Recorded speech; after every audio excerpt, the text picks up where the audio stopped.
Hello, everyone. I'm Sid, and with me I have Yash. We both chartered accountants, and welcome to a new episode of the News Cocktail. It's a podcast where we talk about the recent financial and business movements that might interest you. We try to cover the recent news that's happening around the world.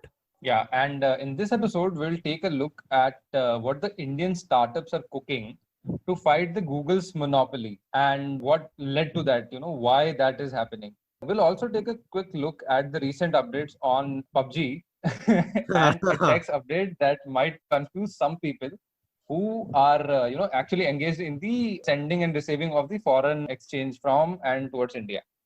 And in our basic say seek section, we'll talk about what arbitration means with reference to a weird story which Yash has created for us. But first, let's start with Google, which Google is a giant in every sense of the word. I mean, it's amazing the amount of cash that this company makes every passing year, and I don't see that stopping anytime soon. Do you? Yeah, I agree with you. And the major reason, the biggest reason for a major chunk of its revenue is advertising, of course. The reason why advertisement revenue makes such a huge amount of its total revenue is because of the vast reach that Google has through its different products. So, firstly, you have the search engine, basically because of which the Google became known, and then there is YouTube.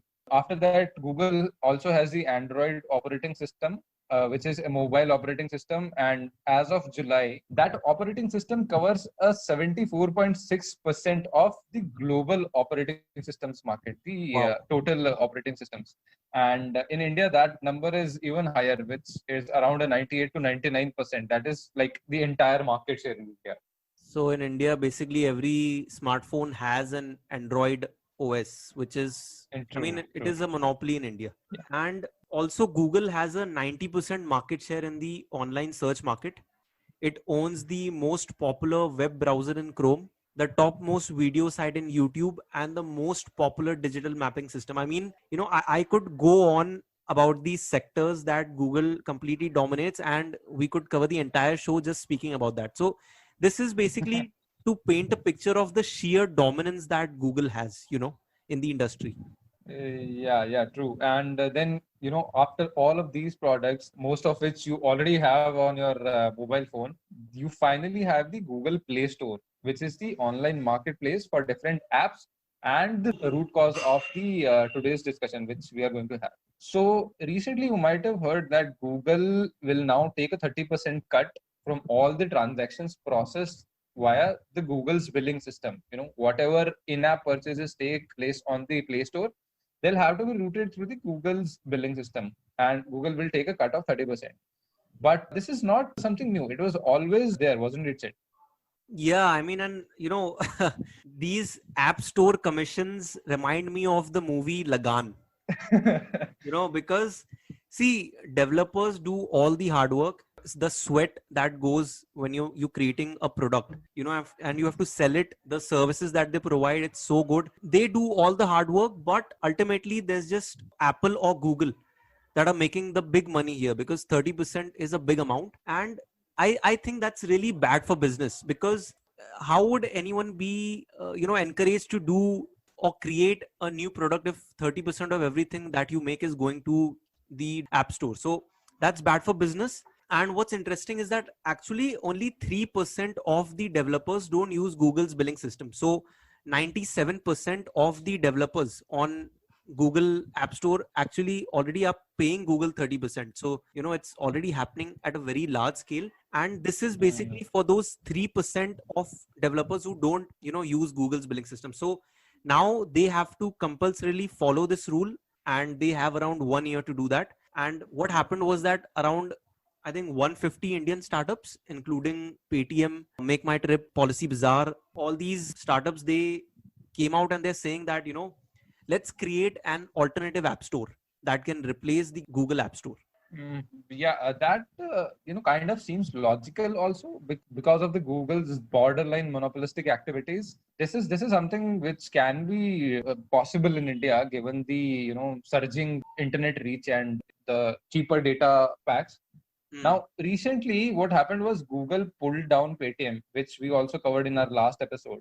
And what happened was Paytm was actually doing an IPL based promotional campaign, and Google, because of that, pulled it down from its app store. And Google sent notices to Zomato and Swiggy also on something similar. They were also doing some IPL based campaign because this is such a huge event and everybody wants to cash in on this opportunity.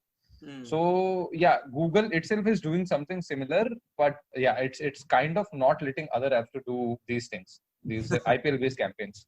I'm not surprised because Yeah. obviously these rules don't apply to Google's in-house apps. And let me give you an example. Like if two apps were making the same amount of money, but one has to pay a 30% commission on each transaction, you can see how that's bad for competition. I mean, an app that was created by Google is obviously going to make more money. It's going to grow faster. So, I mean, these things are not good for competition. It's not good for business. And if a new app store does come into the picture, that really would be something. I mean, I would like to see that happening personally, but how that app store would be integrated in our smartphones is again a very big question. Yeah. Again, I am with you on this, that I would also like to see how this new app store thing plays out. So something about gaming, because I don't want to piss Siddharth off. So yeah, quickly, PUBG might not come back to India even after cutting ties with Tencent, which is also something which we covered in one of our previous episodes. And the reason for that is Indian authorities are considering that the game is too violent to be in India, and that is supported by Reuters report. Now, government officials are saying that this is too violent a game for Indian public, and this is something of a similar reason because of which the game got banned in China also. So yeah, that's that. I don't know whether it's a good news or bad, but yeah, that's that. I mean, one of these days, I I might actually get fond of talking about games, but today is not that day. And okay, so taking a tangent from our previous news item, now I would also like to bring your attention to something called the Liberalized Remittance Scheme, or LRS in short. And what we are pointing here is that sending money abroad is a pain in the ass, but LRS makes it easier for you to do that. Yeah, so as my friend pointed out, LRS is basically a scheme under the Foreign Exchange Management Act, which, or shortly FEMA, which allows an individual to send money up to the tune of $250,000 to foreign countries, for reasons such as travel expenses, education, maintenance of relatives, or something of the similar sort.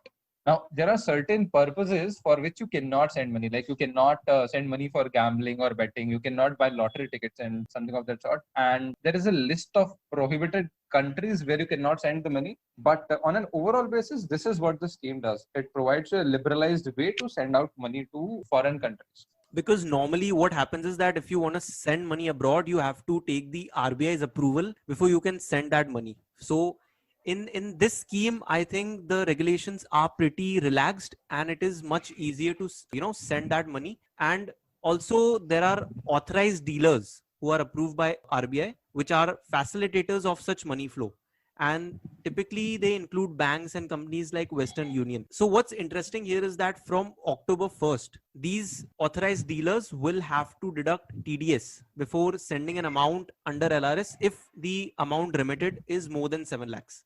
So what this means is that if you're going to send money, let's say if you're sending 10 lakhs, that authorized dealer is going to deduct some amount of money before that money passes over to the person that you're sending it to. Yeah, so we'll come to the example of this in a bit. But for now, the rate of deduction, the TDS rate, will be 5% for most of the cases. Now, let's get to the example and a clarification that this 5% per se is not an additional cost. And to explain this, let's take an example. Let's say you are sending a 10,000 rupees amount to America to one of your relatives, and you are using Western Union for that. So what Western Union will have to do is it will have to deduct 500 rupees, which is the 5% of 10,000. And the money which your relative will get will be 9,500 rupees. And now the year ended and you are filing your income tax return and you have to pay a tax of, let's say, 1,500 rupees. So you will get the credit of the 500 that Western Union paid to the income tax department on your behalf. And you will have to pay only 1,000 rupees on a net basis. So it's more of a cash flow issue than cost, because if you want to send around 10,000 to your foreign relative or your foreign contact, now you will have to send a higher amount, because the authorized dealers will deduct some TDS, 5% in this case. So you just have to make sure that you send more amount of money, so the desired amount gets remitted to the person. Yeah, and one more clarification which I would like to give here is that let's say before October 1st, if you've already done transactions worth 7 lakh rupees, you've already sent money worth 7 lakh rupees, you do not have to pay any TCS for that. Like, you don't have to go back and pay anything on that. It will be only on the forward transactions. And now let's say you sent 10 lakh rupees after October 1st to someone. And so what Western Union will do is it will deduct 5% TDS on the additional 3 lakh rupees. So on the balance 3 lakh rupees, 5% will be deducted, and from the total 10 lakh rupees, after deduction of 5%, the amount will be remitted to your contact in the foreign country. So you can read more about this scheme in the link given in description. We'll try to cover it in its entirety over there. Yeah, and now let's move on to the basic say seek section, where we will explain what arbitration means. This will complement our special episode on the Vodafone case study, where this word is used a lot of times. I mean, it's so difficult to pronounce and it's used so many times, but we'll try explaining this to you in a very easy way. So let's start with a story. We all love stories, don't we? Yeah. So once upon a time, there were two monkeys, and let's say they were named Siddharth and Yash only. And yeah, so they were walking off to somewhere, talking to each other, and they found a chocolate. I mean, think of the chances of two monkeys finding a bar of chocolate. That's a good story. I'm very intrigued. Yeah. So they found chocolates in my story. Okay. So now let me continue. Now, both of them said that they don't trust each other and to basically divide the chocolate in half. So they went looking for someone who can do it on their behalf, and they found a cat and asked her to divide it equally. Now, the cat itself was very hungry, so it divided the chocolate in two parts, gave it to the monkeys, and before the monkeys turned around and started walking away, the cat said that Yash's share was a bit bigger than Siddharth's. What happened is that both of them gave their pieces back to the cat, and the cat took a little piece from Yash's chocolate and ate it. And now the cat said that Sid's piece is looking bigger, and she did the same to that. And ultimately what happened was that she ate the entire chocolate and went away, and both the monkeys, Yash and Sid, they were just looking at each other. And moral of the story is, don't trust a cat. Yeah. So basically, this was not a very fair example of a fair arbitration per se, but we'll try to draw on the story to explain the process sort of.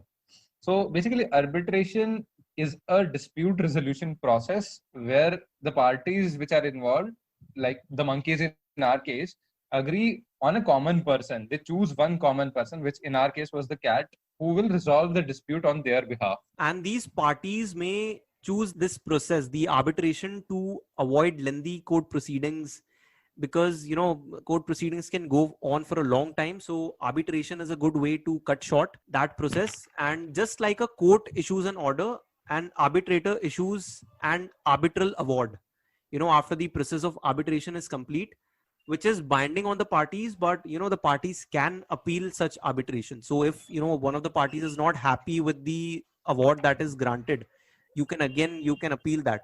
Yeah. So in India, these arbitration processes are widely governed by the Arbitration and Conciliation Act, which is an act of 1996. And the apex international body in this regard is the Permanent Court of Arbitration, which is situated in The Hague, Netherlands. This is actually the body which decided the case of Vodafone International Holdings versus Union of India case recently. You can hear about that case. We've given a comprehensive case study on that case in a special episode, for which the link is also available in the description. Yeah, I mean, do check out that episode. We've tried covering the issue in a very easy to understand way, because it's a complex topic. There are a lot of complexities involved, and we did put a lot of research behind it. So I would recommend you to watch that episode. And that's it for this episode. And if you want us to cover a specific topic or explain a financial term, you can reach out to us at podcast.newscocktail@gmail.com. We'll see you next week.